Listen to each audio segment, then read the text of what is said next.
אנחנו בסייעתא דשמיא נמצאים בכלל ח' בסעיף י' בלימוד היומי שלנו בהלכות לשון הרע בספר הקדוש, ספר חפץ חיים. אומר מרן רבנו החפץ חיים, זכותו תעמוד לנו לכל בית ישראל.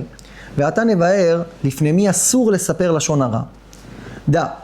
אין שום חילוק באיסור הסיפור, בין אם הוא מספר לאנשים אחרים, קרוביו או רחוקיו, או לאשתו. אם לא שהוא דבר שצריך להודיע מפני התועלת שתהיה מזה עליה בה.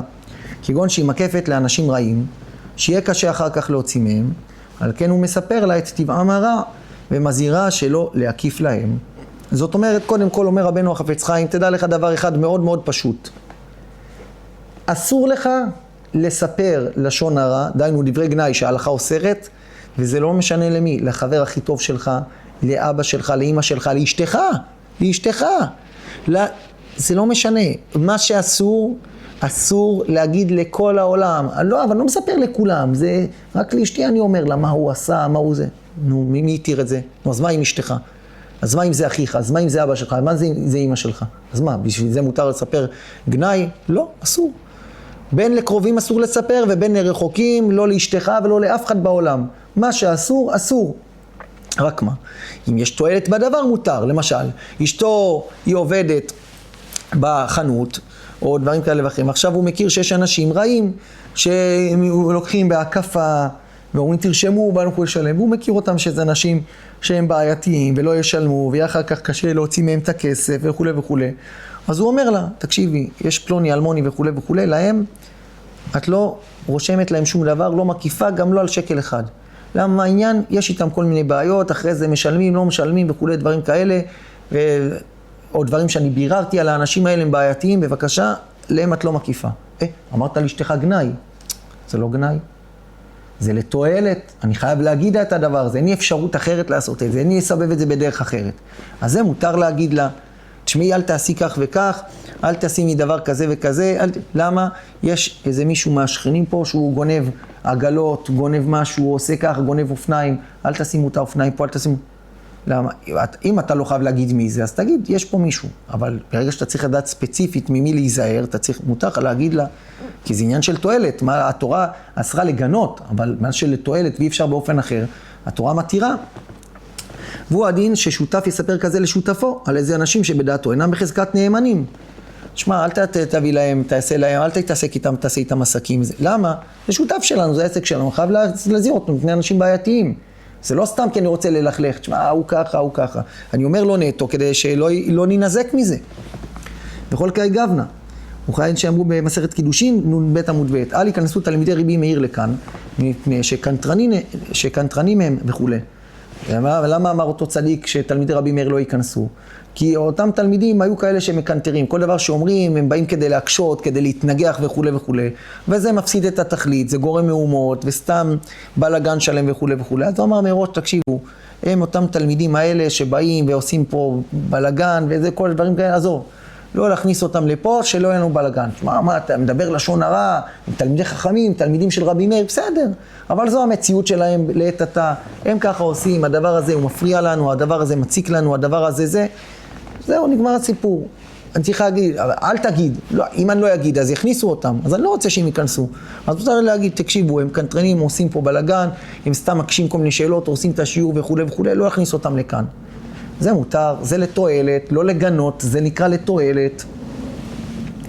ואפילו אם אינו מכיר בעצמו את טבעם הרע, רק שמע עליהם, גם כן מותר לספר לה, הכוונה לאשתו, מה ששמע עליהם ולהזהירה לאבא. אף שאין לו להאמין בהחלטה למה ששמע עליהם. נניח שמעת על פלוני שהוא בן אדם נוכל, עוקץ אנשים, לוקח סחורות במלא כסף ולא משלם, שמעתי על מישהו. נכון, מותר לי לשמוע רק כדי לחשוש, אבל אסור לי להאמין שזה אמת. אבל תשמע, סיפרו לך, אמרו לך שאת ההוא הקץ ואת ההוא הקץ וזה, מה, אסור לך להאמין? לא, אסור לי להאמין. אז מה, אתה צריך ליפול בפח? לא. אסור לך להאמין, מותר לך לחשוש. מה זה אומר לחשוש? אני חושש לא לעשות עם אותו אדם ששמעתי עליו כך וכך עסקים. יכול להיות שמה שאמרו עליו זה שקר גמור, והוא אדם ישר וכו' וכו'. יכול להיות שלא, אני לא יודע. אני בגלל החשש נמנע מהדבר הזה. כמו שנתתי את הדוגמה הזאת, אני לא זוכר כבר, הספקתי לספור מזמן. אמרתי, אם יש כוס, שאומרים לבן אדם, תקשיב, בכוס הזאת יש רעל. עכשיו אתה לא יודע אם מי שאמר לך הוא באמת יודע שיש רעל בכוס הזאת או לא, אתה לא יודע. אם יש כאלה אומרים לך יש רעל, יש כאלה אומרים אולי לא, אולי כן, לא יודעים כן. אתה תשתה את זה או לא? לא תשתה, למה? תשמע, מה לשתות? אני לא רוצה להיכנס לסיכון. מה, אם אתה לא שותה, סימן שאתה מאמין שיש רעל. לא, אני לא מאמין שיש רעל, אני לא זה, אבל אני מפני החשש, לא רוצה לשתות את זה. תן לי לשתות משהו שבוודאות אין רעל. למה להיכנס לדבר שיכול להיות בו רעל? לא, אז אם אתה לא שותה, סימן שאתה מאמין שיש רעל. לא, סימן שאני חושש. אותו דבר אם שמעתי על בן אדם, תשמע, הוא נוכל, הוא עוקץ, הוא זה, הוא בעל מקצוע שיעבוד עליך, יעזוב אותך את העבודה באמצע הדרך. הנה, למה אתה לא לוקח אותו? האמנת ללשון הרע? לא מאמין. אלא אני חושש לדבר. זה שאני לא לוקח, אני נמנע מלקחת אותו, זה לא בגלל שאני מאמין. אם אני מאמין באמת למה שסיפרו, קיבל, זה נקרא איסור קבלת לשון הרע. אסור לי להאמין שזה ככה. זאת אומרת, בראש שלי אני חושב, בוא'נה, חשבתי, האדם הזה צדיק, מה, הוא באמת הוא נוכל? מה ככה הוא בורח לאנשים? מה ככה הוא לא משלם את הכסף? מה ככה הוא עושה? ככה הוא עושה? שאתה בלב שלך מאמין שאותו אדם ככה, זה סימן שהאמנת ללשון הרע. אבל לי אסור להאמין, אבל מותר לי לחשוש. אני צריך להסתכל על אותו אדם ישר, שיכול להיות שכל מה שיסיפרו לי עליו זה הכל שקר גמור. אבל מותר לי לנקוט באמצעים כדי להישמר מנזק שיכול להיות. אז גם מותר לו להגיד לאשתו את הדבר הזה, גם אם הוא רק שמע על אנשים כאלה בעייתיים, מותר להגיד לאשתו, תשמעי, את לא מקיפה להם וכו' וכו'. למה? בגלל שהם בעייתיים, אבל, כן, לחוש מותר, על כל פנים לחוש מבעייך. באופן זה, לא יספר לה בלשון שיהיה מוכח מדבריו שמקבל בהחלטה מה ששמע. הוא לא יגיד, תשמעי, לאנשים האלה, שום פנים באופן את לא מקיפה, את לא עושה להם זה. למה? כי הוא מדבר בצורה שהוא יודע עליהם, ובאמת הוא לא יודע בעצמו, הוא רק שמע. לכן רק יאמר לה, שמעתי על פלוני כך וכך, על כן יזהרי שלא תקיפיינו.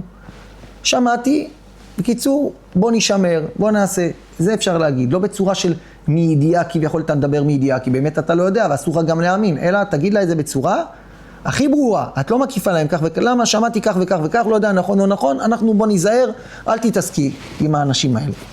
אבל בלאו הכי, אם זה לא לענייני תועלת וכו', כמו שאמרנו פה, יכול להיות הפסד, נזק וכו', אין שום חילוק בדבר.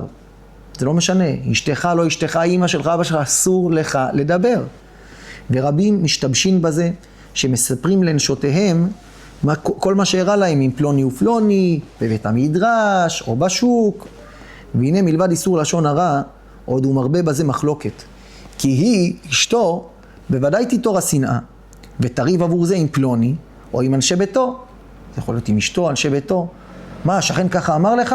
טוב, היא עצבנית, תראה אותו, מה, אתה ככה מדבר לבעלי, ככה זה, ככה זה, או שהיא תריב עם אשתו של אותו אחד, או עם בני ביתו, אז הוא עצמו יודע לשמור על עצמו, אתה יודע, לא לעשות מזה בלגן, אבל היא תיתור את השנאה ותתחיל לריב, וגם תסיתהו ללך עוד, ולריב עם פלוני עבור זה, אז מה עשה ממך ככה, מה ככה הוא מדבר אליך, אתה יושב פה בשקט, לך תעשה ככה, לך תעשה, היא מחממת אותו, מסיתה אותו, וסוף דבר יהיה, שהיא בעצמה תבזהו עבור זה.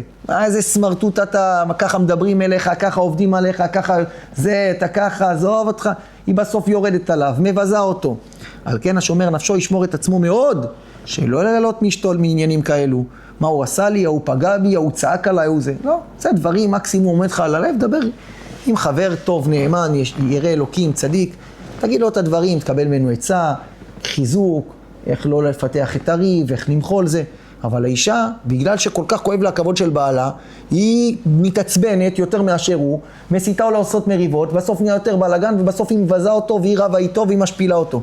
וזה ברמיים חיים בעוד כ"ד מביא את האבות דרבי נתן, סוף פרק ז', כך כתוב, וזה לשונו. אל תרבה שיחה עם האישה. כיצד? לא מדובר על סתם אישה מהרחוב, מדובר אפילו על אשתו של אדם, האישה של האדם עצמו.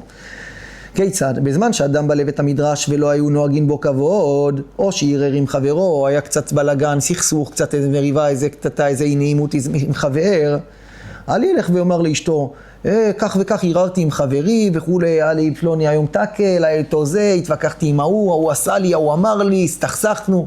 אל תגיד את זה! למה? מפני שבוזה את עצמו ובוזה את חברו. אתה מבזה את עצמך וגם מבזה את חברך. ואשתו שהייתה נוהגת בו כבוד, עומדת ומשחקת עליו, ומשחקת עליו, צוחקת עליו, ככה עשו לך, ככה זה, ככה פה, ככה. אפילו אם לא אומרת לו, היא בלב שלה כבר צוחקת עליו, ובשבילה ירד לה הכבוד שלו. ואין להתיר זה מפני דבר מתפרסם מפני שלושה וכו' וכו'. בקיצור, אז לכן צריך לדעת לא לספר דברים כאלה, לא כל דבר מספרים לאישה. אישה טוב שתספר את זה לבעלה, כי הבעל בדרך כלל יותר מיושב בדעתו ולא חמום מוח, אלא אם כן אישה זה היצור שיש לה בבית. עד שהוא לא ילך לשיעורי תורה ויעדן את עצמו וקצת, מה שנקרא, יפרמט את הקופסה השחורה שלו. יש לה אישה של הבעל כזה, חמום מוח, משוגע. מה ככה עשו לך בעבודה על הערב? אני אבוא, אני אעשה. הוא עושה את הבלגן. אז היא צריכה באמת להתייעץ עם מישהו מתון בדעתו ומיושב בדעתו, ועם יראת שמיים, עם דעת תורה. זה יכול להיות אבא שלה, יכול להיות, זה לא משנה מה, שתחפש למי זה, אבל בעלה הוא לא בכלל מה שנקרא פוטנציאלי למקרים כאלה. אבל בעל לאשתו ודאי שאת הדברים האלה לא יספר, אז רק יכול לעשות הרבה יותר גרוע. אז לכן למדנו, לא משנה למי, אסור לספר לשון הרע לאף אחד, מה שלתועלת ואין אפשרות אחרת, מותר הדבר, ואם אתה יודע בעצמך, תגיד מידיעה, אם רק שמעת, תגיד שמעתי כך וכך, לכן להיזהר. בעל לאשתו, שותף לשותפו וכן הלאה. סעיף י"א, וגם אין חילוק באיסורו, בין אם הסיפור היה לפני אנשים